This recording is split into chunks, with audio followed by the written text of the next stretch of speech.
Pagkagising ko nga kaninang umaga ng alas 3 ng madaling araw ay gumising nga ako dahil galing nga ako sa tulog, no?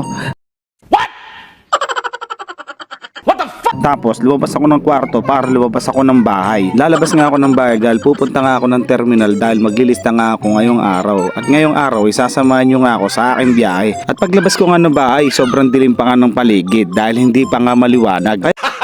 Gago! Kaya naman naglakad ako dahil pag hindi naman ako maglalakad ay hindi naman ako makakarating ng terminal. Hindi naman tayong uang, no? Pero sa tingin ko ay meron nga tayong pagkaulyanin dahil hindi ko na nga na-video yung paglilista ko. Tapos nakita ko kayo nagpagento, gento na lamang ako dahil naman masaya. Tapos bumalik ako sa aming kwarto para mahiga at matulog, no? At alam na lang ako ng 4:30 dahil ang nilista ko naman ay sa Margarito at mamaya pa ang alas 5 ang pasukan ng mga estudyante. At habang nga ako'y natutulog diyan ay nanaginip nga ako at sa panaginip ko nga ay naparaginipan ko na naglista nga raw ako at bibiyahe nga raw ako papunta sa Margarito at nasa tingin ko naman ito totoong nangyari naman. Nakakapikon to, hindi ko maintindihan ha? Ha? Nagulo ang English niyan! A lot of boring math later.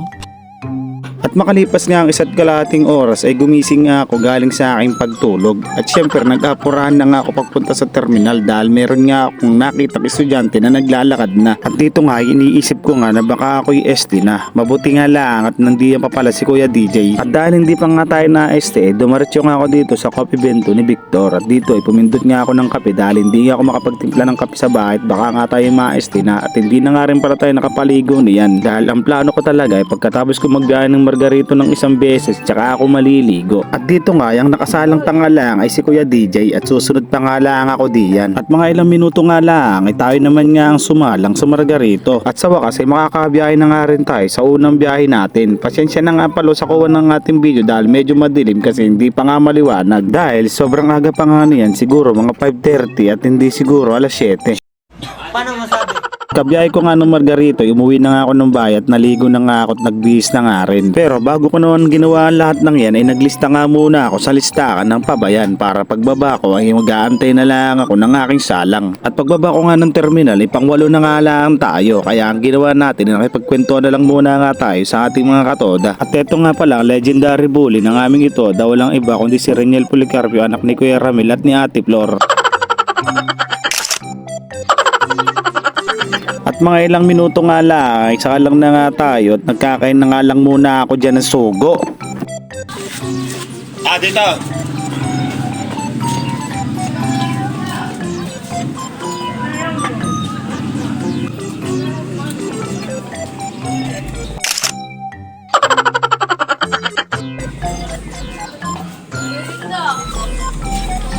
Nakalis na hoy.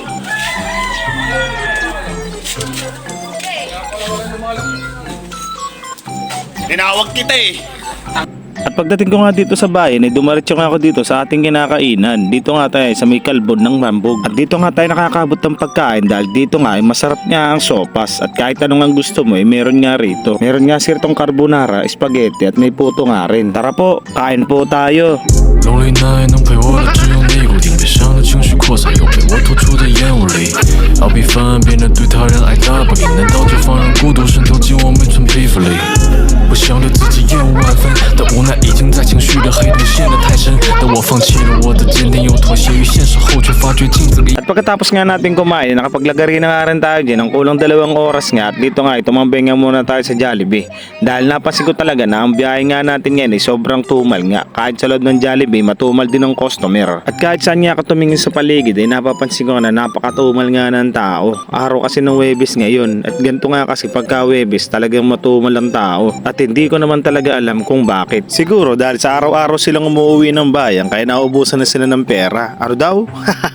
Kaya naman, dahil sa naramdaman ko nga matumal ang biyahe, bumalik na nga ako ng terminal at pagbalik ko nga ay palima na nga lang ako at dito nga tayo magpapahinga na nga. At dahil sa magpapahinga nga tayo, aaminin ko na nga na ang vlog nga na ito ay wala naman talagang kwenta. Gusto ko lang naman i-share sa inyo kung paano nga ako magbiyahe. At shoutout nga pala dito sa dalawang magaling na player sa Barangay Itan at hindi lang sa paglalaro magaling, magaling din mambabae yung mga yan.